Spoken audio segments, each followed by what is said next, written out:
Welcome to the channel. Thank you everyone for tuning in. On today's video, I'll be reviewing the San Martin SN0026 GC. Now, if you're a follower of this channel, you'll know that I unboxed this watch some time ago, and today is going to be the full review. Now, in the unboxing, I said that this is probably San Martin's best made, best finished watch to date. And if you're a follower of San Martin, you'll also know they've already done this model previously with the non-GMT version, where they provided this on a different bracelet. Now, since this GMT version came out, they've gone with another model and they've released it with a new dial. And I mentioned that in one of my AliExpress videos, I think the top 10 new releases. And just have a look at that on screen. They've gone with this Fume gradiented waffle dial, and I really like that. And I wish they'd probably released that before this one, because I definitely would have gone for that. I think that definitely suits the watch a lot better. But having said that, this watch is still incredible in its own right.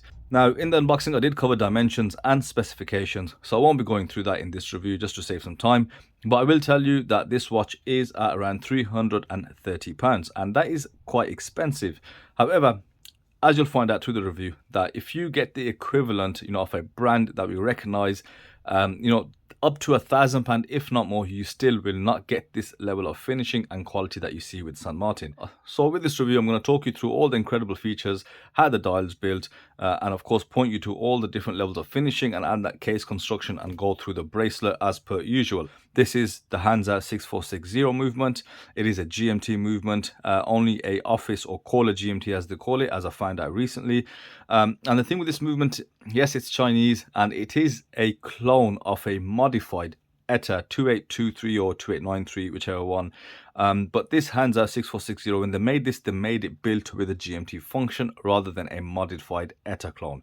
Now, the movement itself, I've not had a movement like this for long enough to know how reliable it is.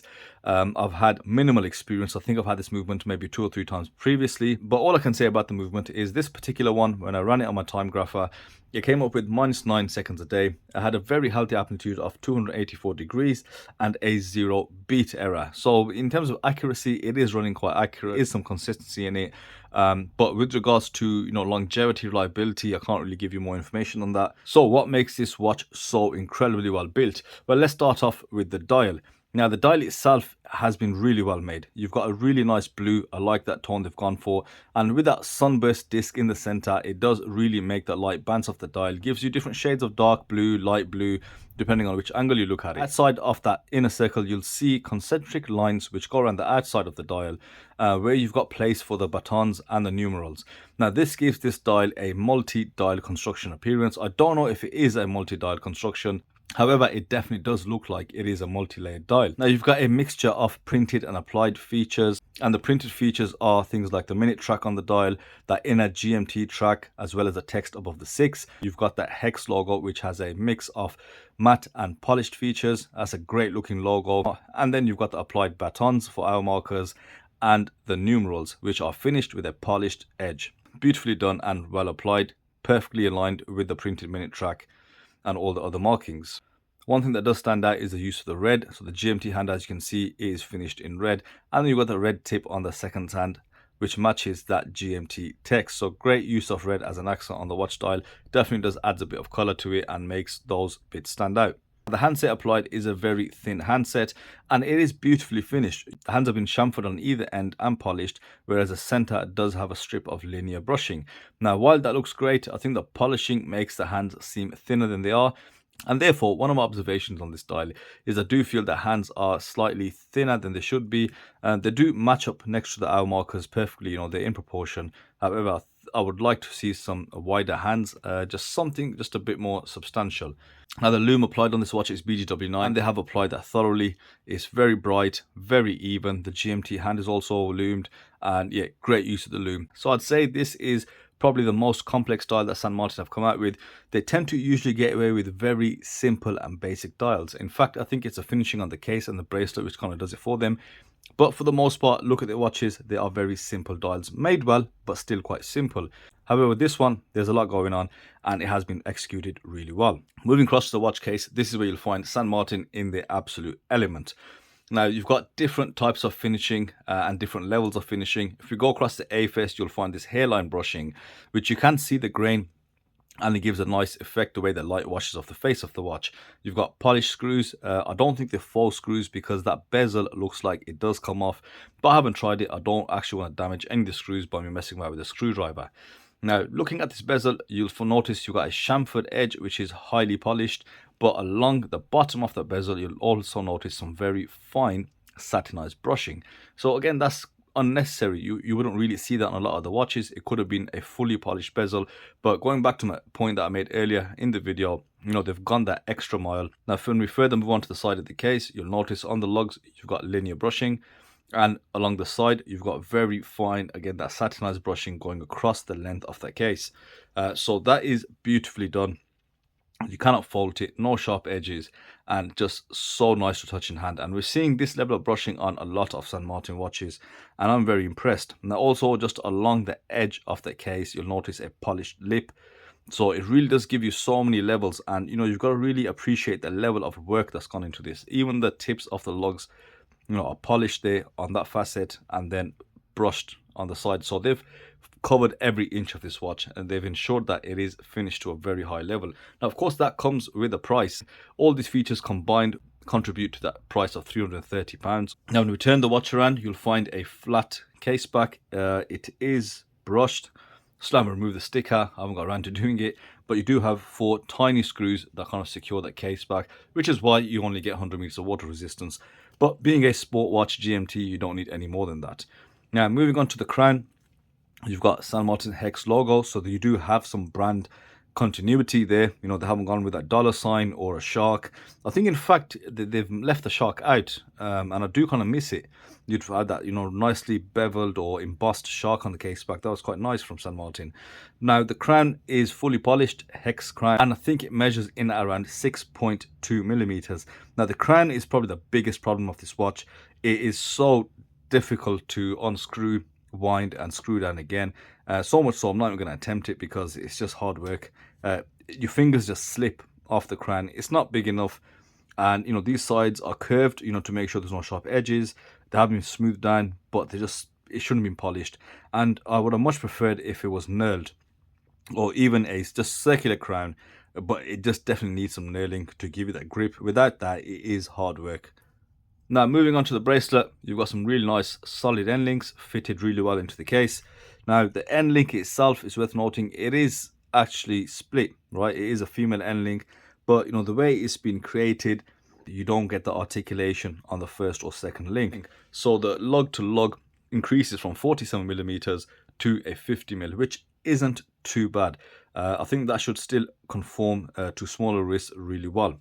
Now, aside from that, I said this was a new bracelet, and I was a huge fan of the older bracelet. I don't think they needed to change it, you know, but they have, and they have executed this really well. You've got hairline brushing present across the links, H-style links, and with polished center links. Look at the edges of those links. You'll notice they're also beveled, and the bevels have been polished to give you this chocolate bar effect, and overall it makes for a very comfortable bracelet. You know, I've said this always about St. Martin bracelets. For the most part, they are quite edgy, they are quite sharp, but this is what they need. They just need a beveled edge. It doesn't need to be this kind of high of a bevel for the normal bracelets. It just needs to be finished really well. But this is definitely a premium bracelet. It's a premium feature. It feels very smooth in hand. You know, you got smaller links giving awesome articulation. But just look at that light play, and this is the beauty of this style of brushing that they've gone for, this hairline linear brushing.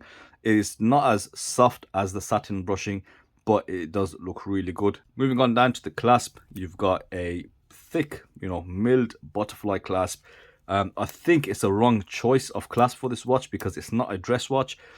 Going back to, it's a sporty, you know, casual GMT, and I think a clasp, you know, from the dive watches would have suited this a lot better. You've got screw-in links as with most, you know, St. Martin watches, and the side of the links are also brushed, so really well finished bracelet. They've not really missed a trick. The brushing is immaculate, and those polished centers look really good, and it gives the watch a lot of bling. Yeah, a lot of flashiness. The lug width is 20 millimeters. The bracelet does taper down to 18 millimeters, and you know, there's a couple of features that St. Martin have definitely nailed. You know, they know the sizes for the bracelets, and they, for the most part, know the sizes for the cases and the lug width. They know how to get it right, basically. So as I've showed you guys, you know, there's a lot going on, and I think it's quite an unusual case shape. And initially looking at it, not everybody's bought on this watch or sold, whichever way you look at it, but I definitely know when you get it in hand and you get it on wrist, it does change your mind.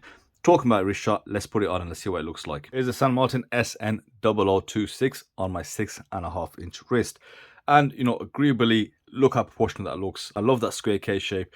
39.5 millimeters on diameter, a 47 millimeters lug width. Even with those semi-female end links, it doesn't make a difference to the way it wears on wrist. It is very comfortable, and of course with the size of those links, get awesome articulation and great fit.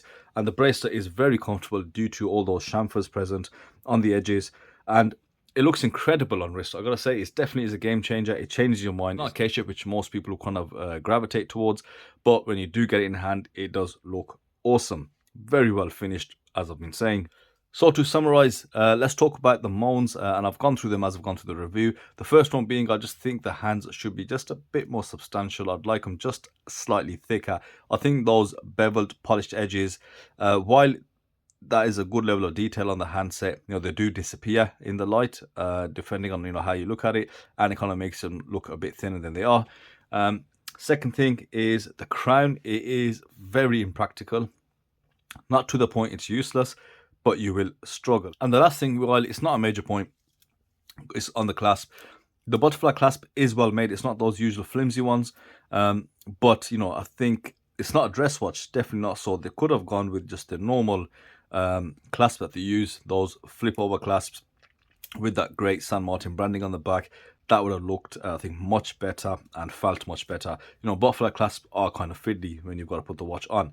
But aside from that, as I said, the finishing, the level of detail, the different types of finishing present, they have gone all out. They really showed us what they can do. And it's a great level of detail to see. The equivalent, as I said before, would be a lot more expensive. And bear in mind, this was released before the Seiko NH34. Now, they've done a few models where they've re-released them away from the previous, I think, Handset 6460 movements they used, and they've gone with the Seiko NH34. So I don't know if this is a possibility. They might release this with their Seiko NH34, which, again, being Japanese, being Seiko, is going to have a better track record. Even though it's new, still going to be better than the Handset 6460. So that's it from me today, guys. I hope you enjoyed that review. Thank you for watching, and I'll see you on the next video.